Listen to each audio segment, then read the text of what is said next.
the Raven. Once upon a midnight dreary, while I pondered weak and weary over many a quaint and curious volume of forgotten lore, while I nodded, nearly napping, suddenly there came a tapping, as of someone gently rapping at my chamber door. "'Tis some visitor," I muttered, tapping at my chamber door. Only this, and nothing more. Ah, distinctly I remember, it was in the bleak December, and each separate dying ember wrought its ghost upon the floor.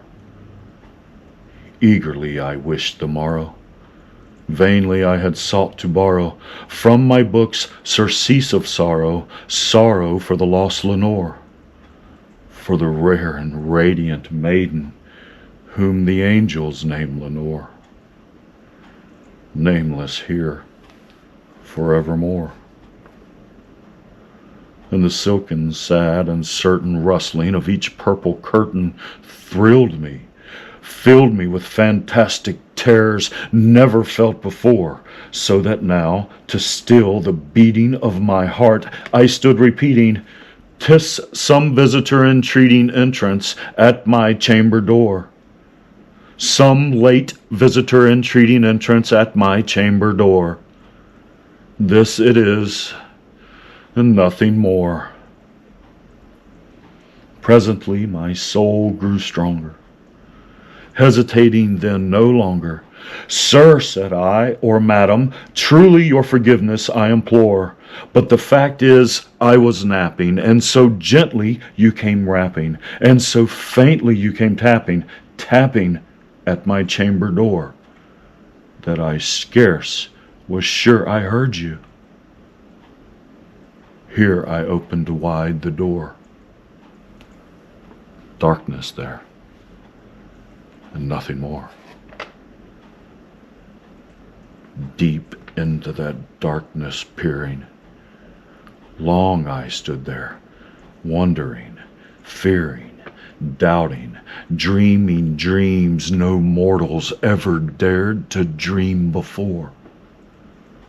But the silence was unbroken, and the stillness gave no token, and the only word there spoken was the whispered word,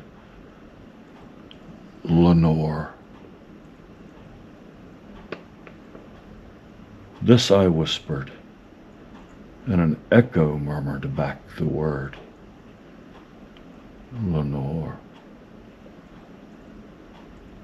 Merely this, and nothing more. Back into the chamber turning, all of my soul within me burning, soon again I heard a tapping somewhat louder than before. "Surely," said I, "surely that is something at my window lattice. Let me see then what thereat is, and this mystery explore. Let my heart be still a moment, and this mystery explore. 'Tis the wind, and nothing more." Open here I flung the shutter, when with many a flirt and flutter in there stepped a stately raven of the saintly days of yore. Not the least obeisant made he, not a minute stopped or stayed he, but with mien of lord or lady perched above my chamber door, perched upon a bust of Pallas just above my chamber door, perched and sat, and nothing more.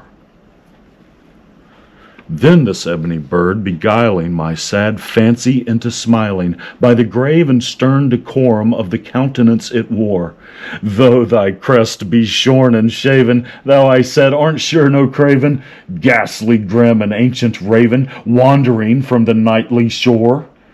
Tell me what thy lordly name is on the night's Plutonian shore." Quoth the raven, "Nevermore." Much I marveled this ungainly fowl to hear discourse so plainly, though its answer little meaning, little relevancy bore. For we cannot help agreeing that no living human being ever yet was blessed with seeing bird above his chamber door. Bird or beast upon the sculptured bust above his chamber door, with such name as Nevermore. But the raven, sitting lonely on the placid bust, spoke only that one word, as if his soul in that one word he did outpour.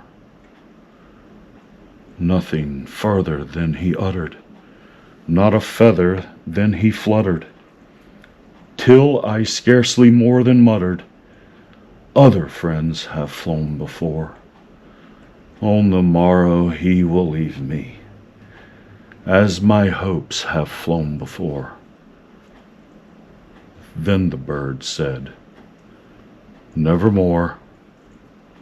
Startled at the stillness broken by reply so aptly spoken, Doubtless, said I, what it utters is its only stock and store, caught from some unhappy master, whom unmerciful disaster followed fast and followed faster, till his songs one burden bore, till the dirges of his hope that melancholy burden bore of never, nevermore.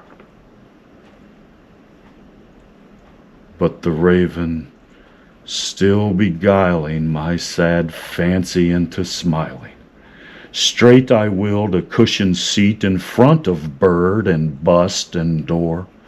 Then upon the velvet sinking, I betook myself to linking fancy unto fancy, thinking what this ominous bird of yore, what this grim, ungainly, ghastly, gaunt, and ominous bird of yore meant in croaking nevermore. This I set engaged in guessing, but no syllable expressing to the fowl whose fiery eyes now burned into my bosom's core. This and more I set divining, with my head at ease reclining on the cushion's velvet lining that the lamplight gloated o'er, but whose velvet violet lining with the lamplight gloating o'er she shall press, nevermore.